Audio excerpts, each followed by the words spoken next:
Ngayon, sa video ito, ipapakita ko at i-update ko kayo sa setup ng road bike ko at ipapakita ko rin kung okay pa din bang bilhin yung pasak wheelset. So ayun, simulan na nga natin.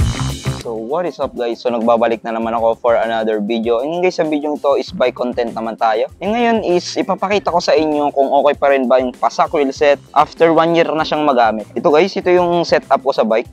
Ayan, tinesting pa rin namin siya, no? So ayun, dito kami sa Malawaan.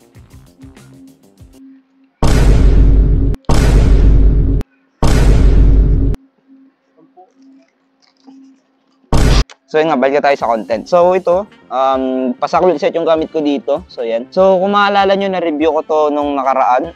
Nakaraan pa, na-review ko na to. So ang bili ko dito is ano siya, around 4K or 4,000 pesos. Yan yun. So kung mapapansin nyo, tinanggal ko na yung sticker na itong trim set natin.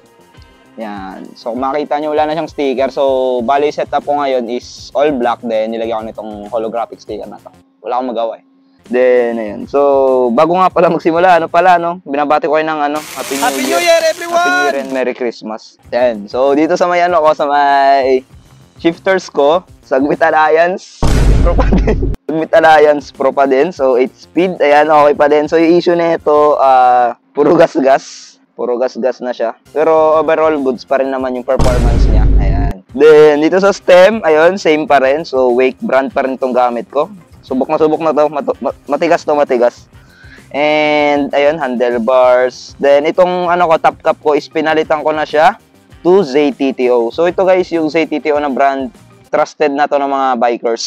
So, ayan, ZTTO, pinalitan ko na, kasi Ragusa tong nakalagay dito. So, nilagay ko ng top cap na ZTTO kasi, wala lang, maangas lang siya. Then, ito naman sa end plugs, ZTTO din para matchy-matchy tayo. So, red din yan. Pangit na kasi yung stock niyan eh. Nabili ko lang siya Shopee. So, dito naman tayo next sa frame.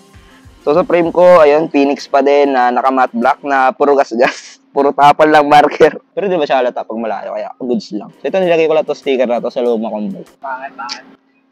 Pangit nga, no? Dito sa fork, ayun, yun pa din. Yan. Then dito sa brakes, ayun, kinakalawag na.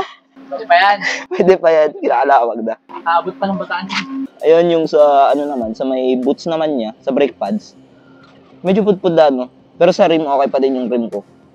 Maayos pa rin yung brake line niya. Dito, so gumagamit pa rin ako ng Meroka brake set na okay pa rin naman siya hanggang sa ngayon.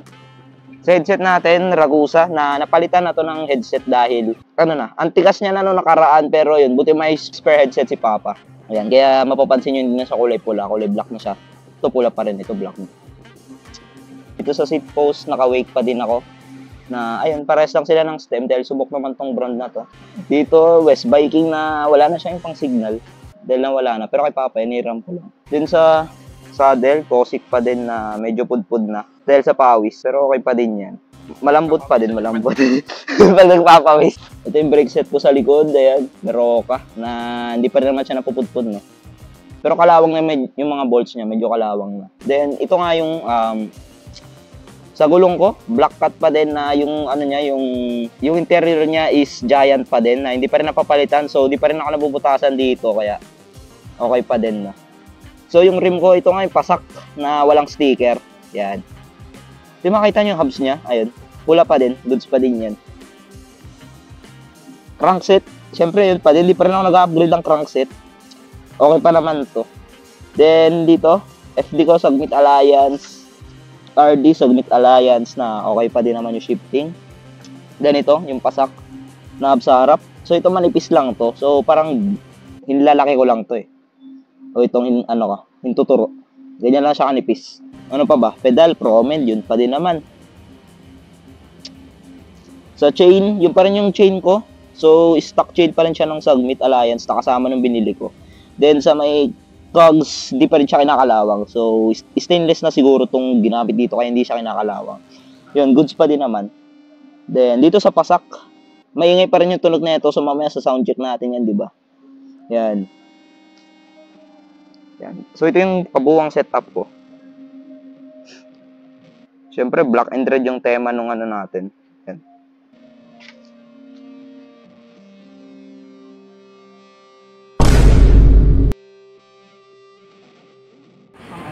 Patch kit? Wala. Anyari ba? Nabutas? Natin. Naplat. Sayang guys, di na siya makakauwi no. Hindi ako makakawin, subik pa ako yan. So ayun, naka-ride na kami ng saglit and bumalik na kami dito sa may, sana tayo? Sana tayo? Saan ba tayo bangko? Waterfront, di ba? Waterfront. Waterpark. Waterpark. Waterfront to ta. So dito kami sa SBMA. So ayun, dito na kami. So yun, di ba na-plat to? Nabutas. Na-plat to. Tara dito. So na-plat kasi to kanina pero yun, tinulungan kami ni Kuya. Ang ganda nung ano. Ano masasabi mo kay Kuya? Kaya maraming salamat po. Hindi ako makakauwi. Wala kayo. Ayun, so sana huwag nyo kaming gayahin. Huwag yung gagayahin ng aming katangahan. Pero yun, goods naman. Makakauwi na siya ng Subic, guys. Makakauwi na ako. Ayun, sa wheelset ulit tayo balik. Ayun, sa wheelset, maingay pa rin siya. So yun, sound check. Angat mo. Uy, tatama yung pedal sa ano. Ayun oh. Maingay pa din. Hindi ko pa, sige, okay na.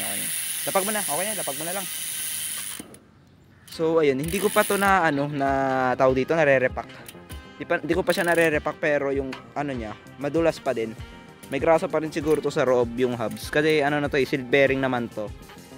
Then, ayun, maingay pa rin siya. Then, pag nilulubak namin to, ano masasabi mo pag nilulubak? Snake bite.